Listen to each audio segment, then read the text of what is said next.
ஐ படத்தில் நடிக்கிறார் power star.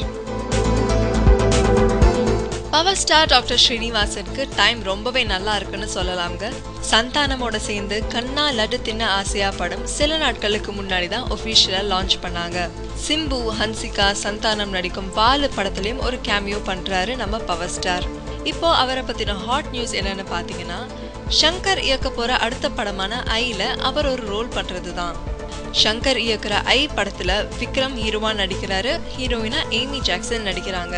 அது தவிர சந்தானம் இந்த படத்துல ஒரு முக்கியமான ரோல்ல நடிக்கிறாரு. சோ சந்தானம் இந்த படத்துல ஒரு ரோல்காக ஷங்கர் கிட்ட பவர் ஸ்டாரை பர்டிகுலரா ரெக்கமெண்ட் பண்ணாராம். ஷங்கர் மாதிரி ஒரு பெரிய டைரக்டரோட படத்துல நடிக்கிற வாய்ப்பு கிடைச்சது பவர் ஸ்டாருக்கும் அவரோட ரசிகர்களுக்கும் ரொம்ப சந்தோஷம் தரக்கூடிய விஷயம். இந்த ஐ படத்துல பவர் ஸ்டார் என்ன மாதிரி ரோல் பண்ணுவாருன்னு எல்லாருமே எதிர்பார்த்துட்டு இருக்காங்க. இந்த ஐ படத்தை பத்தி இன்னும் நிறைய சுவாரஸ்யமான விஷயங்கள் தெரிஞ்சுக்க இ பஸ் பார்த்துக்கிட்டே இருங்க.